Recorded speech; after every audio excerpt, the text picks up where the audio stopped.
नमस्कार मित्रों, मैं आपका धर्म युद्ध अपराधी। मित्रों, आज मैं बात करूंगा जी न्यूज पर की गई एक डिबेट की, कुरान की और कुरान के अनुसार चलने वाले लोगों की।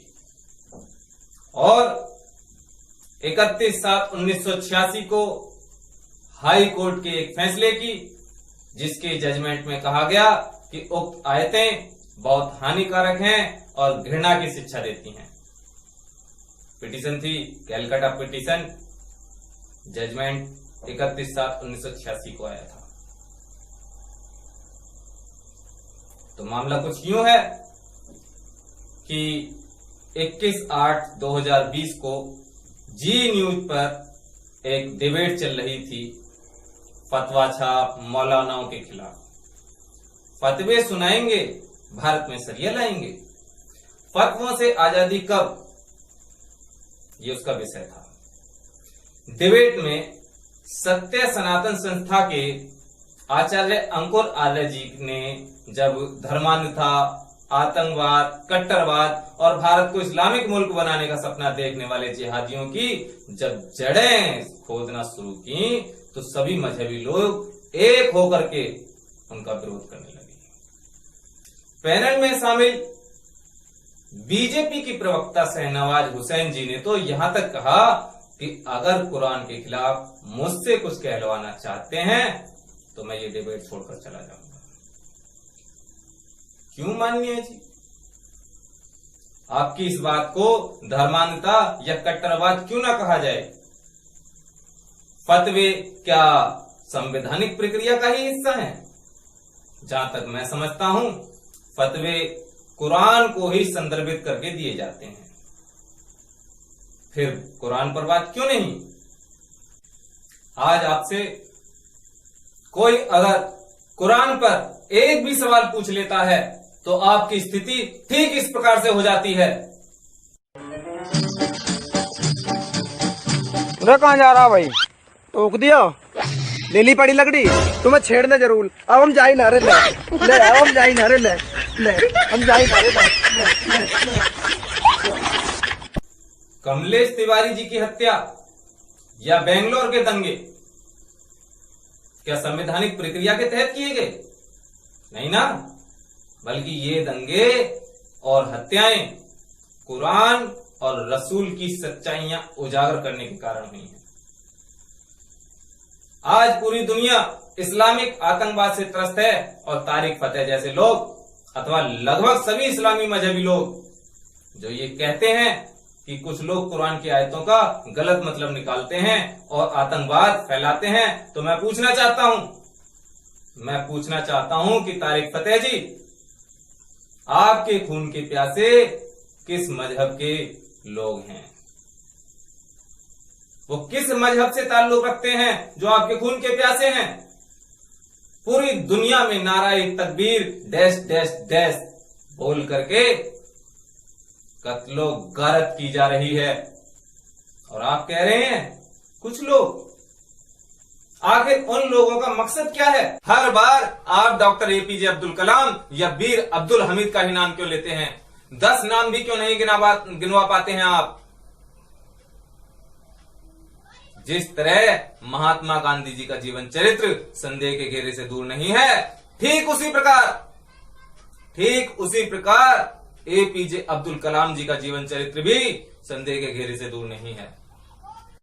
जब अब्दुल कलाम राष्ट्रपति नहीं रहा तो अब्दुल कलाम एक बार अमेरिका गया और अमेरिका में उसकी नंगी करके तलाशी हुई, नंगी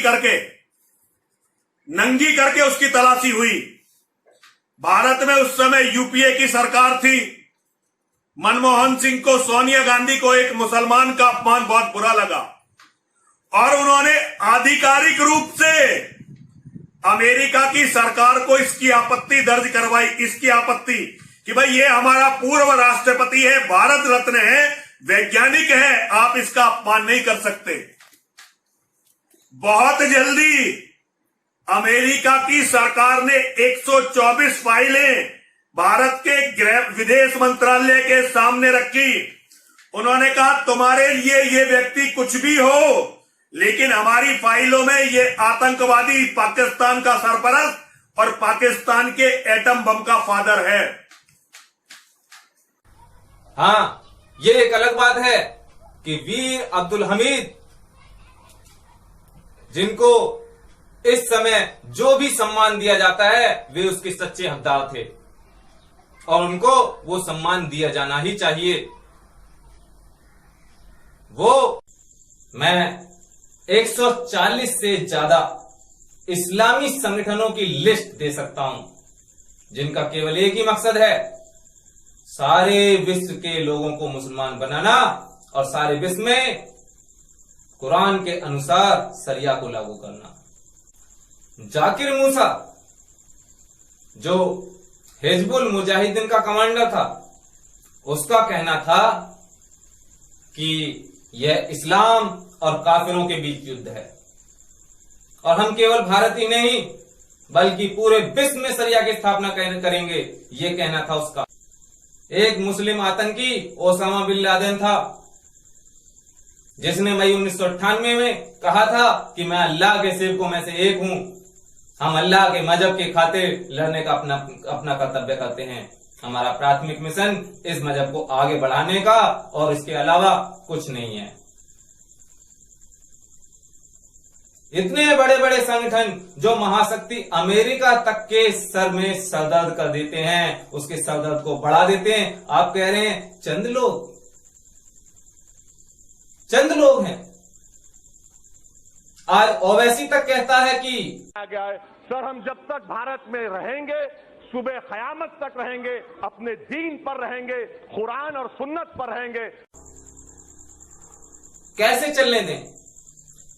चलने दें अगर आपकी कुरान और आपके शरिया की वजह से मेरे अस्तित्व पर खतरा खड़ा हो जाता है, खतरा पैदा हो जाता है, तो संविधान की किस धारा के अंतर्गत हम आपको ऐसा करने दें?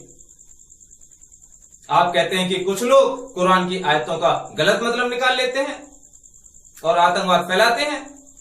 पूरी दुनिया में लगभग 6 तरीके की कुरान पाई जाती हैं। किस कुरान की बात कर रहे हैं आप? आप तो हिजबुल मुजाहिदीन या लश्कर तैयबा जैसे शब्दों के अर्थ या उसके मायने या उसके मतलब भी हमें नहीं बताते। क्या मतलब है इनका? आज सबसे ज्यादा मान्यता दी जाती है देवबंद में छपी हुई कुरान को, और उस कुरान में क्या लिखा है? कुल 4% बच्चे पढ़ते हैं, लेकिन ये 4% वो हैं जिनका मस्जिद के मिंबरों पे कब्जा है, वहां से ये तकरीरें करते हैं। लेकिन आखिरी बात पहले बात सुन, बॉम्ब ब्लास्ट हुआ था कब हुआ था हिंदुस्तान में? बात ये भी तो मुझे बता दीजिए भाई, मेरे बात पहले इसको तो सुन लीजिए। शरीयत में जिहाद दीन हक की तरफ बुलाने और जो उसे कबूल न करे उससे जंग करने को कहते हैं। ये देवबंद में, और इस किताब को बच्चा जब आता है तो वो यूं करके आंखों पे लगाता है, चूंकि उसको कहते हैं ये अल्लाह का कानून है। ये नहीं कहते कि ये देवबंद वालों की राय है। और ये मैं जो अंग्रेजी से कोट किया करता था, मेरे दोस्त कहते थे अरे भाई गलत तर्जुमा तो नहीं है? तो मैंने ये 9 वॉल्यूम देवबंद से मंगाए, देवबंद के छपे हुए हैं, मकतबा थानवी देवबंद जिला सहारनपुर। ये पढ़ाएंगे। सही मतलब सही तर्जुमे वाली कुरान आपने तो पढ़ रखी है ना, वही लाकर दे दीजिए मुझे भी। और हां, जो भी व्यक्ति बार बार अब्दुल कलाम या अब्दुल हमीद का नाम लेकर कहते हैं कि ये भी तो मुसलमान थे, तो सुनो, इन दोनों का ही भारत की आजादी में कोई योगदान नहीं था। पूर्व राष्ट्रपति एपीजे अब्दुल कलाम या वीर अब्दुल हमीद वो लोग थे जो राष्ट्रभक्त थे, जो भारत माता की जय बोलते थे। आज आप भारत में मिनी पाकिस्तान कहे जाने वाले किसी भी इलाके में जाइए, आपको चंद मुसलमान ही मिलेंगे जो भारत माता की जय बोलेंगे। क्यों भाई? बाकियों ने कुरान की आयतों का गलत मतलब निकाल लिया है क्या? अगर हां, तो सही तर्जुमे उन्हें तुरंत उपलब्ध करवाइए।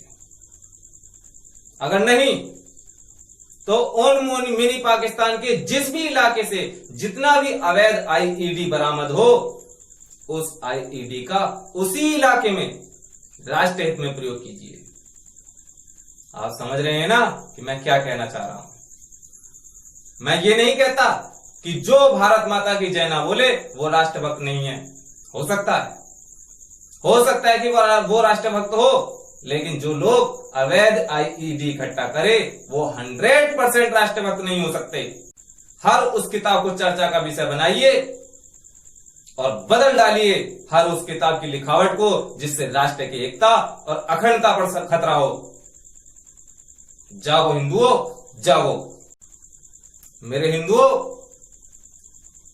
जो लोग एक किताब पर सवाल नहीं करने देते, वही लोग आपके आराध्य प्रभु श्री राम से उनके जन्म स्थान के बारे में सबूत मांगते हैं।